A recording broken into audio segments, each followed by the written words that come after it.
Commander Valara Zix stood at the large window of her private quarters on the starship Star Whisper. Her four-fingered blue hand touched the cool glass as she stared out at the stars. The ship moved silently through space on a routine patrol mission along the edge of Centauri territory. Valara's quarters were different from the rest of the ship. While most spaces were clean and minimal, her room was filled with strange objects. Shelves lined the walls holding items from 100 different worlds. These were her treasures, artifacts of myths and legends she had collected throughout her long career. In the center of her main shelf sat her most prized collection, items, said to be from a species called humans. There was a small metal disc with strange markings, a fragment of cloth with unusual patterns, and an old book with faded pictures. The pictures showed creatures that walked on two legs with flat faces and fur on top of their heads. Humans, Valara whispered to herself. Her mandibles clicked softly, a sign of deep thought among her people. The most interesting myth of all. For as long as Valara could remember, she had been fascinated by the human stories. All across the galaxy, different species told tales of these beings. Some said humans were violent monsters who destroyed their own world. Others claimed they were clever builders who made amazing machines. Many believed humans had died out long ago. Some thought they never existed at all. The council, which ruled over all Centauri space, dismissed Valara's interest. "Commander, you waste your time," High Counselor Nezix had told her. "Humans are bedtime stories, tales to frighten children into obedience." But Valara couldn't let go of her fascination. Something about the consistency of the stories across so many different worlds made her believe there was truth hidden somewhere. A soft chime interrupted her thoughts. The communication panel on her wall lit up with a message from the bridge. "Commander," said her first officer, Trill. "Sensors have detected unusual energy readings at the edge of our patrol zone. It doesn't match any known signature." Valara's hearts began to beat faster. She had 4 hearts like all Centauri, and they worked together when excitement or stress demanded more blood flow. "I'll be right there," she replied. On the bridge, the crew worked at their stations with quiet efficiency. The Star Whisper was one of the finest exploration vessels in the Centauri fleet, with a crew of 50 skilled officers. The walls glowed with soft blue light, and large screens showed star maps and sensor readings. Trill, her first officer, stood as she entered.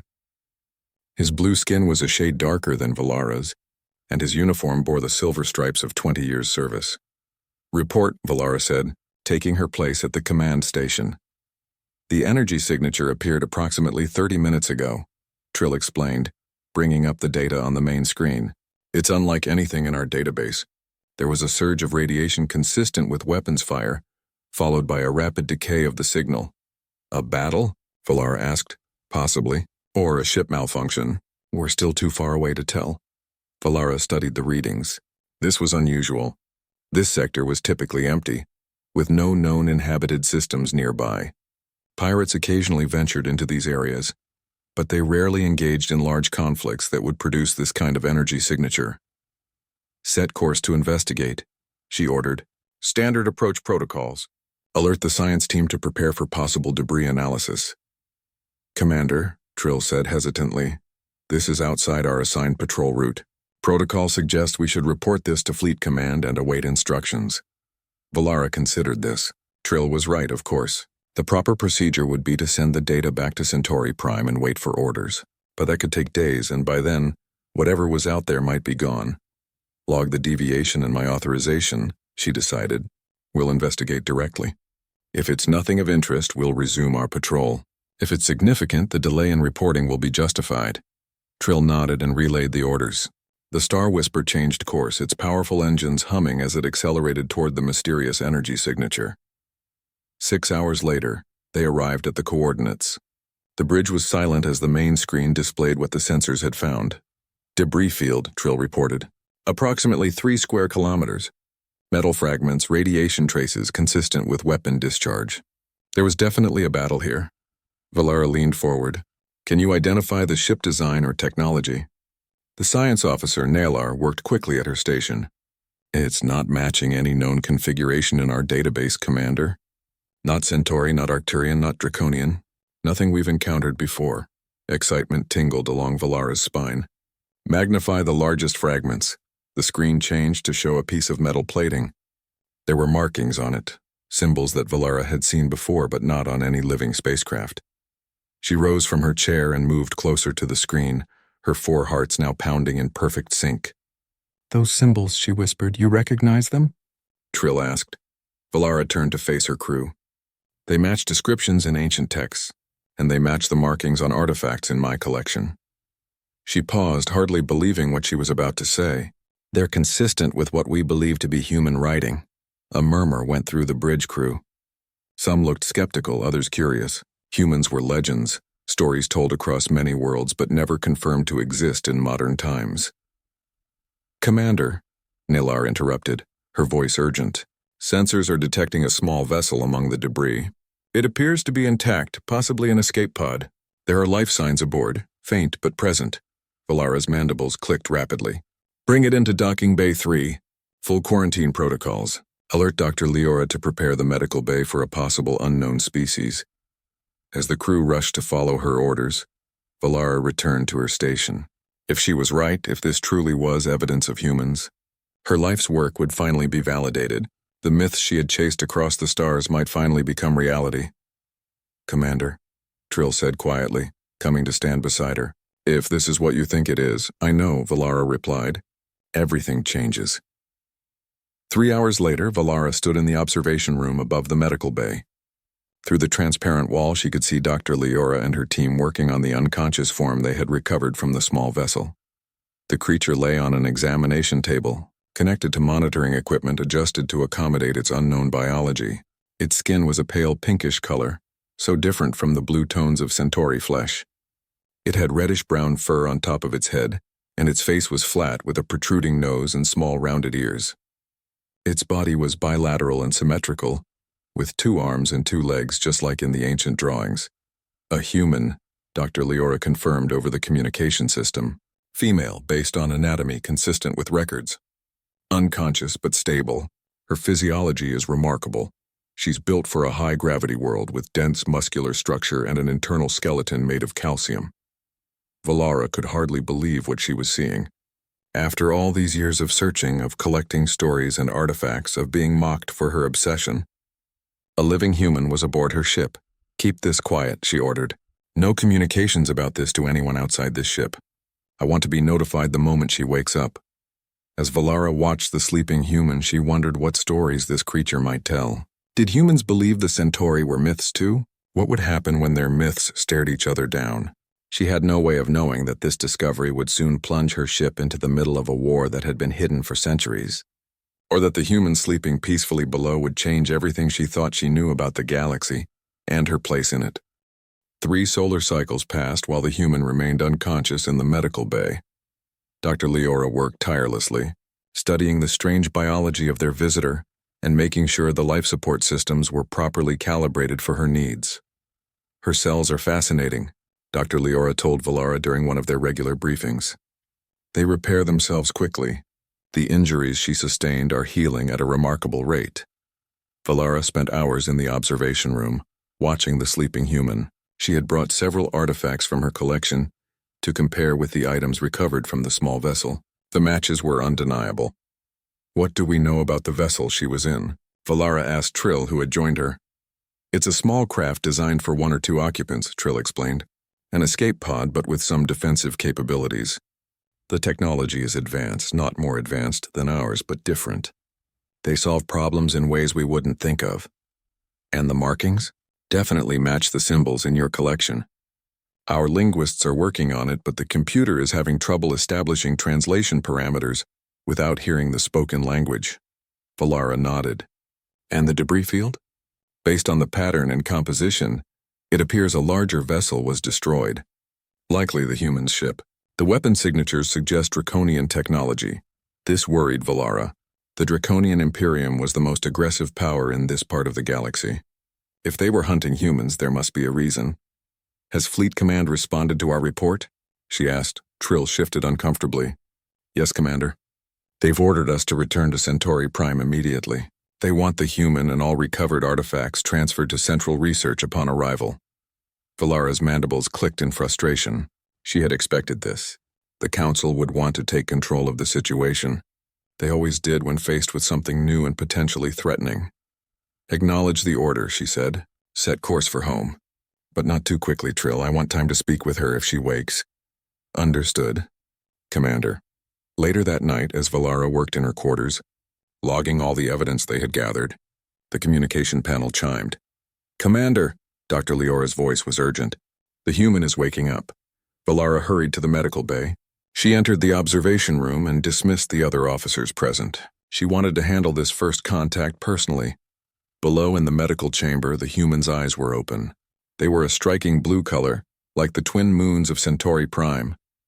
The human was looking around, taking in her surroundings with obvious confusion. She tried to sit up, but the restraints on the medical bed prevented much movement. Valara activated the communication system. Can you understand me? She asked. The human's head turned toward the sound, eyes focusing on Valara through the transparent wall. Where am I? The human asked, her voice hoarse from disuse. Valara felt a surge of excitement. The universal translator was working. The human spoke a language with recognizable syntax patterns. You're aboard the Centauri vessel Star Whisper, Valara replied carefully. I am Commander Valara Zix. The human pulled against the restraints again, then seemed to realize the futility of it and relaxed. Lieutenant Megan Powell, United Earth Fleet. Valara's four hearts beat faster. Earth, the mythical homeworld of humans. It existed. You're safe here, Lieutenant Powell, Valara assured her. We found your escape pod among debris. You were injured. My ship, Megan said, her face showing obvious distress. The horizon. Did anyone else survive? Valara's mandibles drooped slightly, a gesture of regret. We found only your pod. I'm sorry. The human closed her eyes briefly. When she opened them again, they were filled with a hardness that surprised Valara. Draconians, Megan said. They attacked without warning. We suspected as much, Valara replied. The weapon signatures in the debris field matched their technology. Megan studied Valara with intense focus, taking in her blue skin, four-armed body, and mandibles.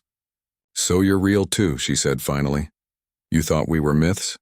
Valara asked, mandibles clicking in surprise. We have stories, Megan said carefully, about blue ghosts who steal children from their beds. The blue ones, we call them in our tales. Valara was stunned. Just as her people had myths about humans, humans had myths about Centauri. We have similar stories about you, she admitted. I need to contact my people, Megan said, suddenly urgent. They need to know about the draconian movement in this sector. Valara hesitated. That may be difficult. My government doesn't officially acknowledge the existence of humans. Until 3 days ago, most of my crew thought you were just legends. Your government is wrong, Megan replied firmly. We're very real, and we're at war with the Draconians. Have been for centuries. This was new information. Valara knew the Draconians were aggressive, but they had treaties with most major powers, including the Centauri. They claimed to be peacekeepers, maintaining order in their section of the galaxy. Why would they hide the existence of humans? Valara wondered aloud. Because they nearly wiped us out, Megan said bitterly. 300 years ago, they attacked Earth without warning. Billions died. Those who survived went into hiding. We've been rebuilding in secret, watching, learning about our enemy. Valara's scientific mind was racing. If humans had been hiding for centuries, deliberately staying out of sight while observing other species, it would explain the consistent myths across so many worlds. I'm going to remove your restraints, Valara decided. Dr. Leora says your injuries are mostly healed. Can I trust you not to attempt anything violent? A small smile appeared on Megan's face. I'm hardly in a position to take over your ship, Commander. I just want to stand up. Valara signaled to Dr. Leora, who deactivated the restraint field. Megan sat up slowly, then swung her legs over the side of the bed. She was wearing a simple medical gown provided by the Centauri medical team. My uniform? She asked. Being analyzed, Valara replied. Standard procedure. We can provide you with suitable clothing. Megan nodded. Thank you for saving me, Commander. Not all species would have bothered. I've spent my career studying myths, Valara admitted. Finding a living human is professionally satisfying. For the first time, Megan laughed. It was a strange sound to Valara's hearing organs, but not unpleasant. Glad to be of service to science, Megan said. Now about contacting my people. Before Valara could respond, the ship's alarm system activated. The lights in the medical bay turned red, and Trill's voice came over the communication system. Commander to the bridge. multiple vessels approaching at high speed.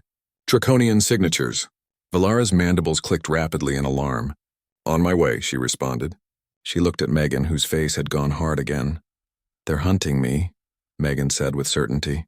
Or rather, they're hunting any evidence that humans still exist. Why? Because if the galaxy knew humans weren't extinct, the Draconians would lose the peace they've built on our supposed destruction. Valara made a quick decision. Come with me to the bridge. If they're here for you, I want to know everything you know about them. Dr. Leora protested, but Valara overruled her. As they hurried through the corridors of the Star Whisper, crew members stared at the human with open curiosity and some fear. On the bridge, the main screen showed 7 Draconian warships approaching rapidly. They were massive vessels, built for intimidation as much as combat, with sharp angles and prominent weapon arrays. They're hailing us, Trill reported. On screen, Valara ordered, gesturing for Megan to stay back, out of view of the communication pickup. The screen changed to show the scaled face of a Draconian commander. His yellow eyes narrowed as he took in the Centauri bridge. Commander Zix, he said, his voice a low hiss. I am War Captain Krex of the Draconian Imperium. You have recovered debris from a criminal vessel. By authority of the Galactic Concordat, we demand you surrender all recovered materials and any survivors immediately. Valara kept her posture neutral. War Captain, this is Centauri space. We found an abandoned vessel and are investigating according to our protocols. What crime has been committed? Krex's scales darkened, a sign of anger. The crime is not your concern. The vessel was engaged in espionage against the Imperium. This is a matter of security. I must consult with my government before releasing anything we've recovered. Valara replied smoothly. We are currently en route to Centauri Prime. You are welcome to present your case to the council there. This is not a negotiation, Commander, Krex snarled. Surrender what you have found or we will take it. The communication cut off abruptly. Trill turned to Valara with all 4 of his eyes wide.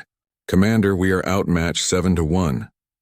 Valara looked at Megan, who had stepped forward now that the screen was off. They're going to attack, Megan said quietly. They can't let you reach Centauri Prime with evidence that humans exist. Why are they so afraid of your species? Valara asked. Megan's blue eyes seemed to grow darker. Because they know what we're capable of, and they know we haven't forgotten what they did to Earth. Before Valara could ask more questions, the tactical officer called out. Energy buildup detected in Draconian vessels. They're charging weapons. Shields at maximum, Valara ordered.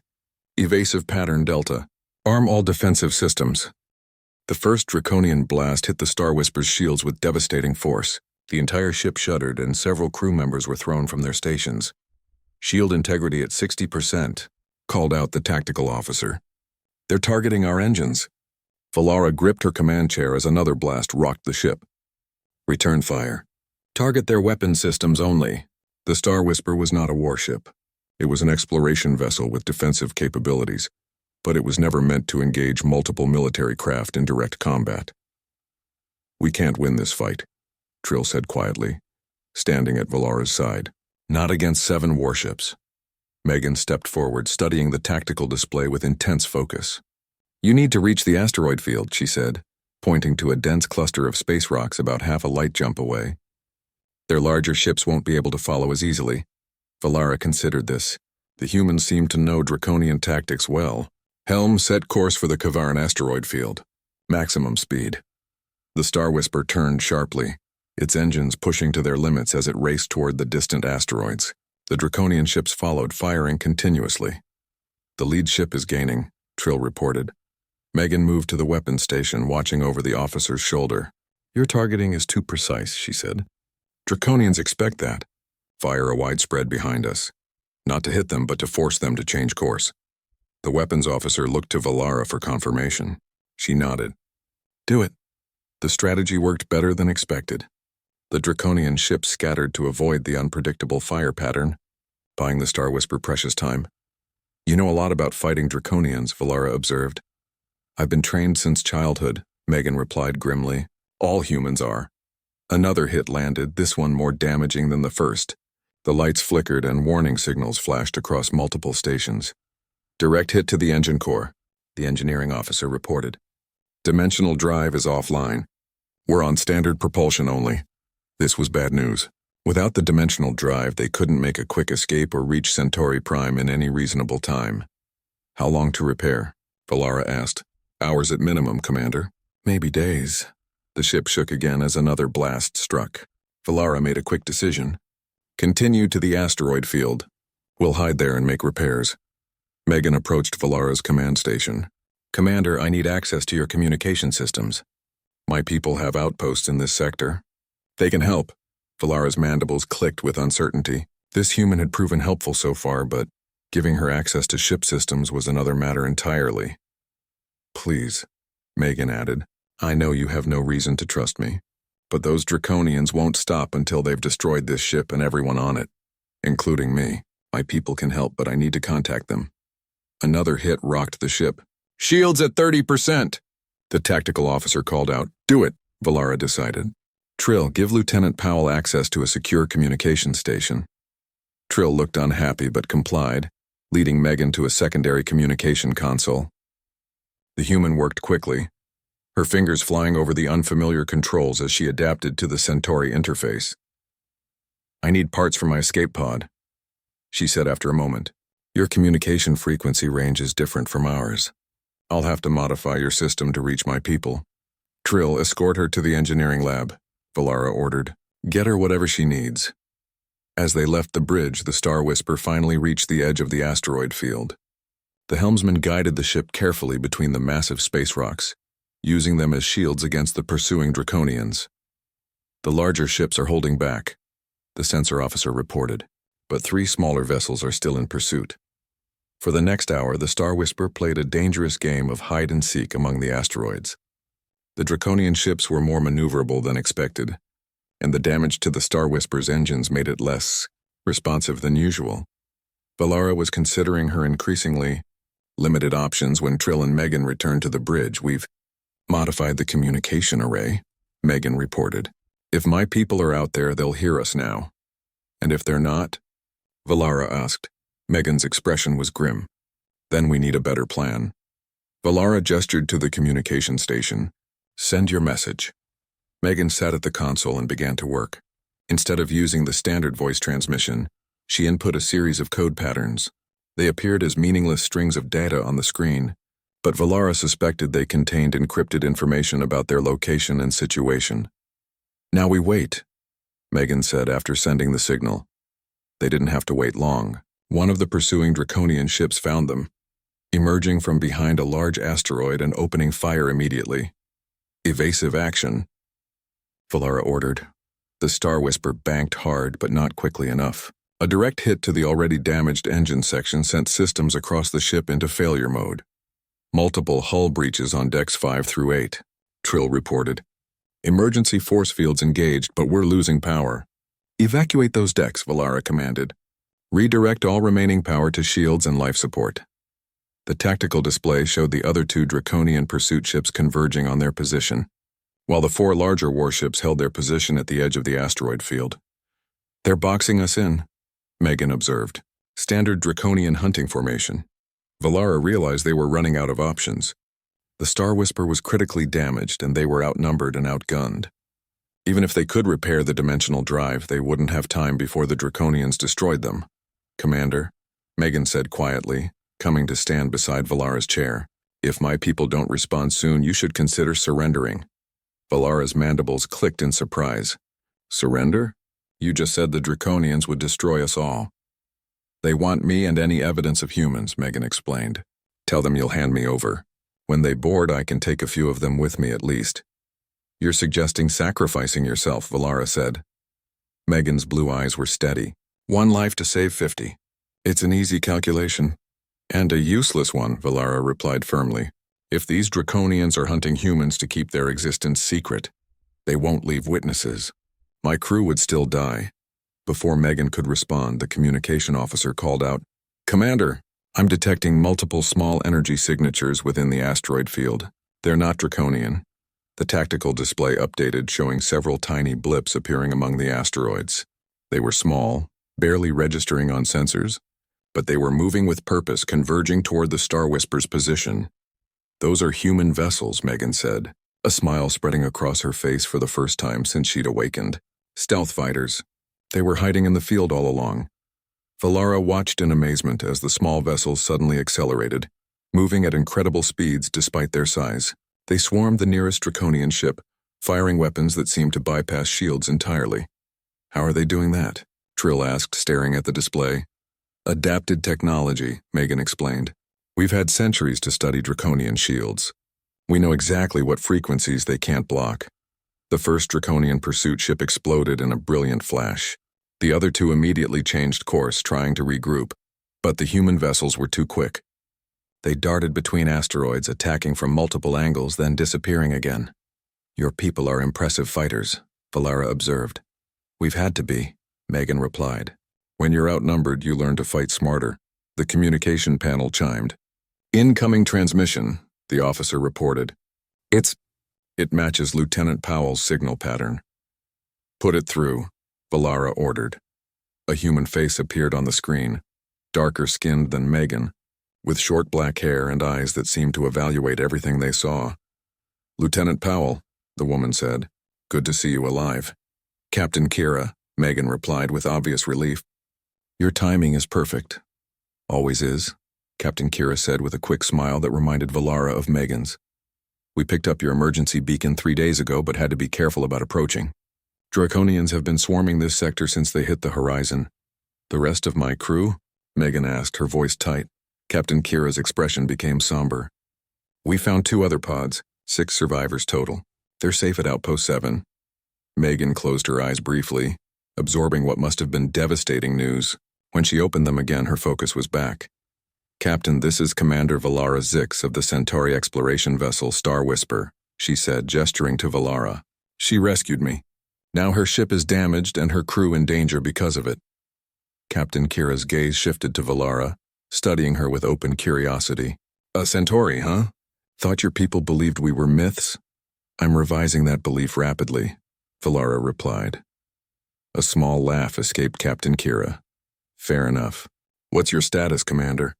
Critical damage to our engines and power systems. Shields failing. We can't outrun the Draconians and we can't fight them effectively. We'll keep them busy while you make repairs, Captain Kira decided. My engineers can dock with your ship and help. We've got some tricks that might speed things up. The tactical display updated again, showing the 4 larger Draconian warships now moving into the asteroid field. Valara had never seen anything like it. The humans moved through the damaged sections of the Star Whisper with remarkable efficiency, carrying tools and equipment that looked nothing like Centauri technology. 6 of them had boarded from a small craft that had docked in the emergency bay. 3 engineers, 2 security officers and their leader, Captain Kira. The Centauri crew watched the humans with a mixture of fear and fascination. Most had grown up hearing stories of these mythical beings, violent, unpredictable creatures who had supposedly destroyed their own world before vanishing from the galaxy. Yet here they were, working alongside Centauri engineers to save a ship they had no obligation to help. Your dimensional drive is similar to our jump engines, one of the human engineers explained to the Centauri chief engineer. The basic principles are the same, but you use a different approach to spacefolding. Valara observed from a distance as Captain Kira and Megan consulted with the human security team. The 2 humans stood close together, speaking in low voices, occasionally glancing at data displays. Commander, Trill said, approaching Valara, the human engineers say they can have our engines operational in 2 hours. That's impossible by our standards. Yet they seem confident, Valara noted. Too confident, Trill replied, his mandibles clicking nervously. They're bringing in components from their own vessel. I'm not sure we should allow unknown technology to be integrated into our systems. Valara understood his concern. It was standard protocol to avoid incorporating alien technology without proper testing and approval. But these were hardly standard circumstances. We don't have much choice, she said. The Draconians will break through the asteroid defense perimeter soon. Those small human ships can't hold them off forever. As if to emphasize her point, the ship shuddered as a distant explosion sent shockwaves through the asteroid field. The outer defense line has been breached, reported the tactical officer over the communication system. 3 Draconian warships approaching our position. Captain Kira looked up at this news, then walked over to Valara. The human was shorter than the Centauri commander. but she carried herself with undeniable authority. "Commander Zix," she said, "we need to talk privately." Valera nodded and led the human captain to a small conference room adjacent to the engineering section. Once inside, Captain Kira's professional demeanor relaxed slightly. "Your ship can't be repaired in time," she said bluntly. "Not completely. We can get you mobile. Maybe even give you enough power for one-dimensional jump, but not before the Draconians find us." "Then what do you suggest?" Valera asked. "We need to evacuate your essential personnel to our vessels.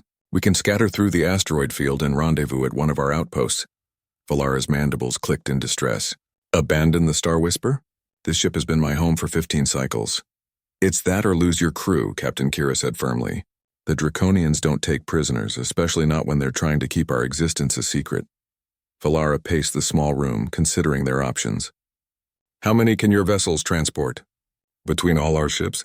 Maybe 30. Your complement is 50, correct?" 53, Valera corrected. "And I won't leave anyone behind." Captain Kira ran a hand through her short hair, a gesture Valera was beginning to recognize as a sign of human frustration. "I understand, but—" She was interrupted by the door opening. Megan entered, her face flushed with excitement. "Captain, we've got incoming!" Captain Kira tensed. "Draconians?" "No," Megan said, breaking into a smile. "The Defiant just arrived at the edge of the system. Admiral Winters is here." The change in Captain Kira's demeanor was immediate. Relief washed over her face, followed by a broad smile. "Well, why didn't you say so?" "That changes everything." Valera looked between the two humans, confused. "What is the Defiant?" "Our flagship," Captain Kira explained. "And the most advanced warship humanity has built since the fall of Earth. If Admiral Winters is here, those Draconians are about to have a very bad day." They returned to the engineering section just as another shockwave hit the ship. The tactical display showed the Draconian warships pressing deeper into the asteroid field, methodically eliminating hiding places. "Time to completion?" Captain Kira asked one of her engineers. 30 minutes for basic propulsion, Captain. Maybe an hour for a single-dimensional jump." "That'll have to do," she decided. "Get it done. Lieutenant Powell, help them finish up. I'm going back to my ship to coordinate with the Admiral." After Captain Kira departed, Valera approached Megan, who was working alongside the human engineers, her hands covered in some kind of conductive gel as she manipulated energy pathways. "This Admiral Winters," Valera said. "Can she really challenge 7 Draconian warships?" Megan didn't look up from her work. "The Defiant isn't alone. It never travels without an escort fleet. And yes, Admiral Winters has been fighting Draconians longer than you or I have been alive. She knows what she's doing. If humans have such powerful ships, why hide? Why not challenge the Draconians openly?" Now Megan did look up, her blue eyes intense. "Because we're not ready for a full-scale war, not yet. We've been building our strength, establishing hidden outposts, developing technologies that can counter their advantages, but we're still outnumbered. Then why risk exposure now? For one damaged ship and its crew?" Megan's expression softened slightly. "Because that's what humans do, Commander. We help those who help us. You saved my life. We won't forget that." Before Valera could respond, the ship's communication system activated. "Commander to the bridge," Trill's voice called. "Urgent." Valera hurried through the damaged corridors of her ship, Megan following close behind. When they reached the bridge, the main screen showed a sight that made Valera's 4 hearts skip in perfect unison. The darkness of space beyond the asteroid field was filled with ships. Not just the 7 Draconian warships they had been evading, but at least a dozen new vessels of unfamiliar design. They were sleek and angular, with none of the intimidating bulk of Draconian architecture. They moved with precision, forming a barrier between the asteroids and the Draconian fleet. "Human ships," Megan said, her voice filled with pride. "That's the 3rd Fleet. They were hiding in the shadow of the gas giant," Trill explained. "They just appeared." The communication officer turned in his seat. "Commander, we're receiving a transmission." "It's being broadcast on all frequencies, including to the Draconian ships." "On screen," Valera ordered. The image shifted to show a human woman with dark skin and silver-streaked hair pulled back severely from her face. She wore a dark uniform with insignia Valera didn't recognize, but her bearing made her authority clear. "This is Admiral Laurel Winters of the United Earth Fleet," she said, her voice calm but carrying an unmistakable edge of command. To the Draconian vessels pursuing the Centauri ship within the asteroid field, you are in violation of the Treaty of Proxima. Withdraw immediately or face the consequences. The screen split to show the scaled face of the Draconian commander they had encountered earlier. War Captain Krex looked furious, his scales dark with rage. "There is no Treaty of Proxima," he snarled. "And humans are extinct." "This deception will not—" "We both know that's a lie, Krex," Admiral Winters interrupted. "Your government has known of our survival for decades. You've simply kept it from your allies. I wonder how the Centauri Council would react to learning the Draconians have been withholding such critical information." Krex's yellow eyes narrowed. "The Centauri vessel harbors a fugitive from Draconian justice. By the terms of our mutual defense pact—" "Save it," Admiral Winters cut him off again. "You have 30 seconds to begin withdrawal. After that, we will open fire." The communication cut off, returning to the view of the standoff between the fleets. The bridge of the Star Whisper was silent as everyone watched the screen. "Will they withdraw?" Valara asked Megan quietly. "Not a chance," Megan replied. But Admiral Winters had to give them the option. "It's bien protocol." True to Megan's prediction, the Draconian ships began to move, but not in retreat. They formed an attack formation, weapon systems glowing as they prepared to fire. "They're really going to fight," Trill said in disbelief. 7 ships against a dozen. "Draconians never back down," Megan explained. "It's hardwired into their culture. To retreat is to admit weakness, and weakness is punishable by death in their society." The first shots came from the Draconian flagship, bright energy beams lancing toward the human vessels. What happened next stunned Valara and her crew. The human ships didn't evade or raise visible shields. Instead, the energy weapons simply disappeared as they approached the human vessels, absorbed by some invisible defense system. Then the humans returned fire. Their weapons were unlike anything Valara had seen before.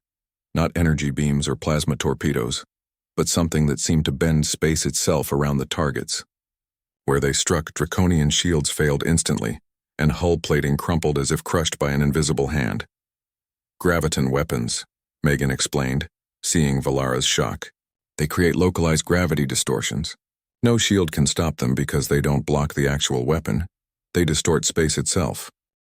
3 days later, the Star Whisper was limping through space toward Centauri Prime. The human engineers had repaired the most critical systems, allowing the ship to maintain life support and use its dimensional drive for short jumps. Admiral Winters had insisted on providing an escort, 2 sleek human vessels that flanked the Centauri ship as it made its way home. In the ship's conference room, Valara sat across from Admiral Winters. The human leader had come aboard to discuss the diplomatic implications of their encounter. Megan stood near the door while Trill represented the Star Whisper's senior staff. "The council won't be pleased," Valara said, her mandibles clicking thoughtfully. "They don't like surprises, especially ones that disrupt existing alliances." Admiral Winters nodded.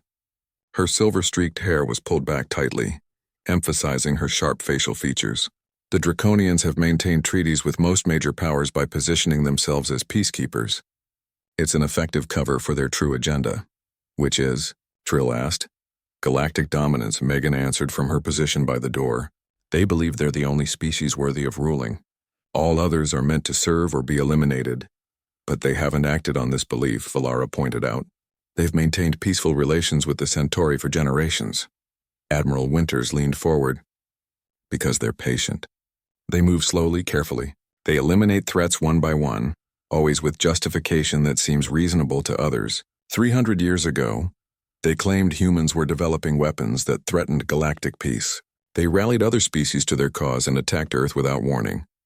When we fought back effectively," Megan continued, "they changed tactics. They destroyed our colonies one by one, then spread the story that we had gone extinct, victims of our own violent nature." "But you survived," Valara said. "Barely," Admiral Winters acknowledged. "Those who escaped went into hiding. We built hidden outposts, developed new technologies, and watched. We studied the Draconians and their allies. We learned their weaknesses, and now?" Trill asked. "Why reveal yourselves now?" Admiral Winters exchanged a glance with Megan.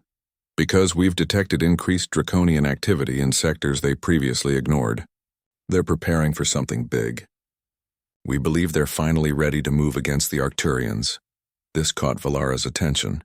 The Arcturians were the Centauri's closest allies, a peaceful species known for their scientific achievements rather than military power.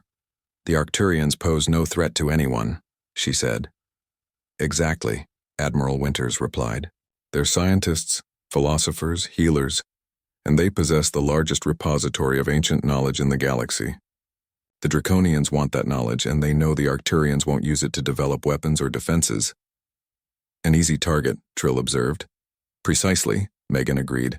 Just like Earth was. They'll manufacture some crisis, claim the Arcturians are developing dangerous technology, and attack. By the time other powers realize what's happening, it will be too late. Valera's 4 hearts beat faster as she considered the implications, and the Council needs to know this before the Draconians can act. Yes, Admiral Winters said firmly.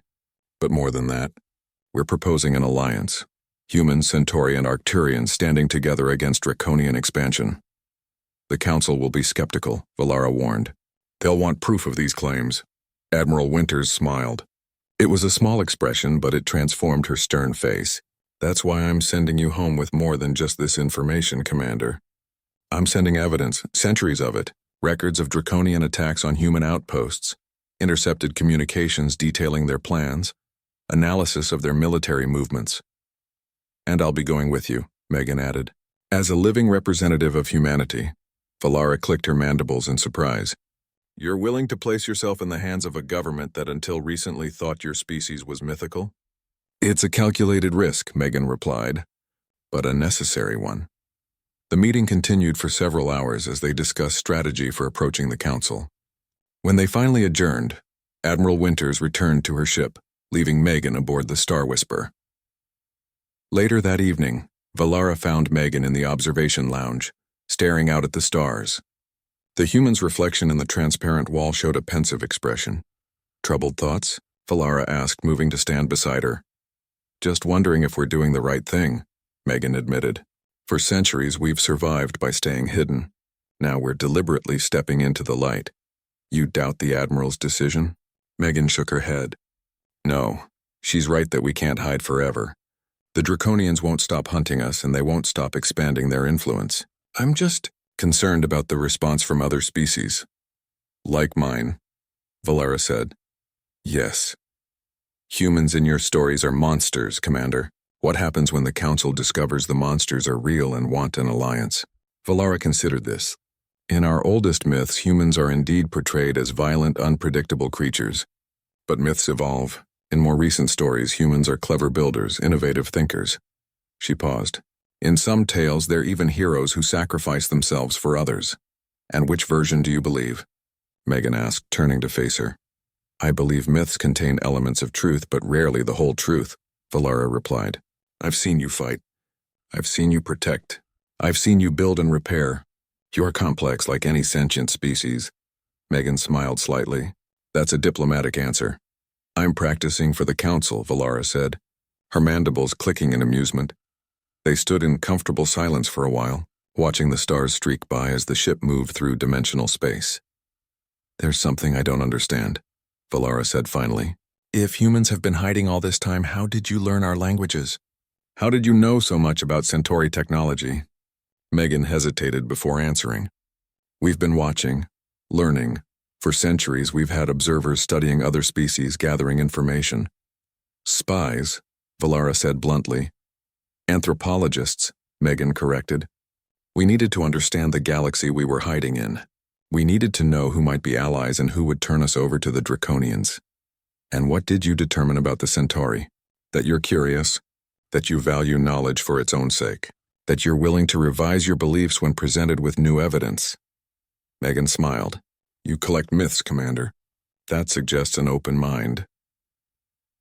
2 days later, they arrived at Centauri Prime. The massive blue-green planet filled the view screen as the Star Whisper settled into orbit. The human escort vessels maintained a respectful distance, their presence already causing a stir among Centauri defense forces. The Council has granted us an immediate hearing, Trill reported, entering the bridge where Valara and Megan were watching the approach to the planet. They're extremely interested in our guest. I imagine they are, Valara replied. Prepare a shuttle. Lieutenant Powell and I will go down to the surface immediately. The descent to Centauri Prime was tense. Megan watched through the shuttle window as the cloud layers parted to reveal vast blue cities spread across the landscape. The architecture was unlike anything on human worlds. Organic shapes that seemed to grow from the ground rather than being built upon it. "It's beautiful," she said softly. "Thank you," Valara replied. "It's been my home for many cycles, though I spend most of my time among the stars." The shuttle landed on a platform extending from a tall spire in the center of the capital city. A delegation was waiting for them. Council representatives in formal attire, their blue skin decorated with ceremonial markings. "They sent the full diplomatic corps," Valara observed. "They're taking this seriously."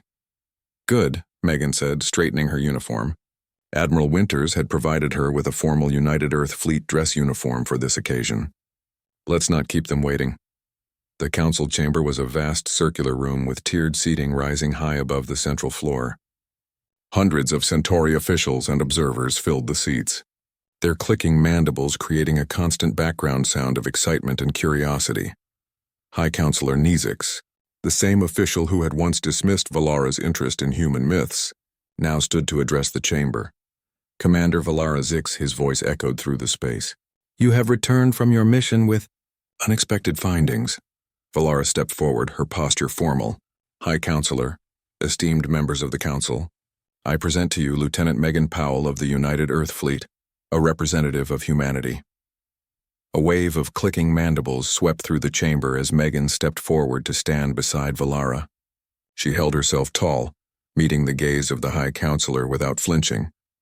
"The Council recognizes the human," Nezix said, stumbling slightly over the word. "Lieutenant Powell, you claim to represent a species long believed to be extinct if they ever existed at all." "I do not claim, High Counselor," Megan replied, her voice strong and clear. "I am, as are the crews of the vessels currently in orbit around your world, as are the billions of humans living on colonies and outposts throughout this galaxy." Another wave of clicking swept the chamber, louder this time. "And why have you remained hidden?" Nezix asked. "Why reveal yourselves now to us?"